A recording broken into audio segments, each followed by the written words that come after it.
അള്ളാഹ്ക്ക് രണ്ട് ഖലീലുമാരാണുള്ളത്. രണ്ട് ഖലീലുമാർ.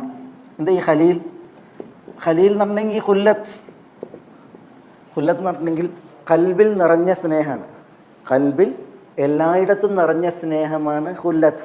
അതുള്ള രണ്ട് ഖലീലുമാരാണ് അള്ളാഹ്ക്ക്. ഒന്ന് ഖലീലുള്ള ഇബ്രാഹിം അലൈഹി സ്വലാത്തു വസ്സലാം, മറ്റൊന്ന് ഖലീലുള്ള മുഹമ്മദ് സല്ലല്ലാഹു അലൈഹി വസല്ലം. രണ്ട് ഖലീലുമാരെ അള്ളാഹ്ക്കുള്ളൂ.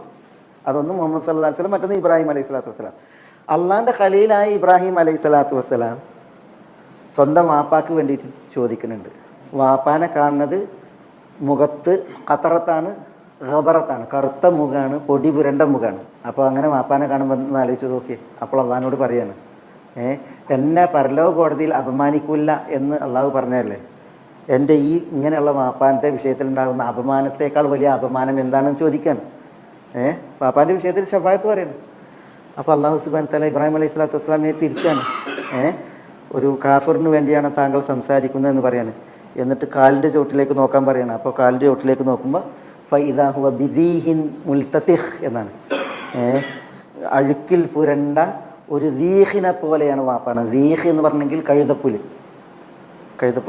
അല്ല, വൃത്തിയട്ട ഒരു ജീവി.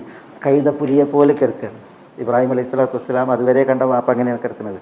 ഹദീസിൽ കാണാൻ, ഇമാം ബുഖാരി റിപ്പോർട്ട് ചെയ്യുന്ന ഹദീസിൽ ഫയുഖദ് ബിഖവാഇമിഹി സുമ്മ യുൽഖാ ഫിന്നാർ എന്നാണ്. കൈക്കാലുകൾ കൂട്ടിപ്പിടിച്ചിട്ട് നരകത്ത് കണ്ടിടും എന്നാണ്. ആര്? ഖലീലുള്ള ഇബ്രാഹിം അലൈഹി സ്വലാത്തു വസ്സലാമിൻ്റെ വാപ്പനെ കുറിച്ചാണ് പറയുന്നത്.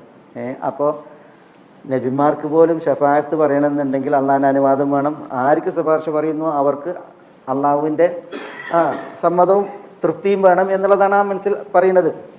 ആളുകൾ എന്താണ്, ആളുകൾ ഈ സൂഫികളുടെ തരീഖത്തുകൾ ഉണ്ടല്ലോ, സൂഫിസം, അത് സൂഫികൾ നന്നായി അടിച്ചു കയറ്റി മനുഷ്യന്മാരുടെ കൽബിൽ. അതുകൊണ്ടാണ് പിന്നെ ഇങ്ങനെ കുറേ ആളുകളെ കൊടുത്ത് ചൂട് പെരുത്താറയിൽ ഞാൻ നിൽക്കുന്ന ആൾ, ചൊക്കർ മുഹിയുദ്ദീൻ, കാവേലിയിലേക്കല്ല, ഇങ്ങനെ മൊയ്തീൻ ഷെയ്ഖിൻ്റെ കാവിൽ, മറ്റോലെ കാവിൽ, ഇതൊക്കെ അവിടെ ഉണ്ടാകും.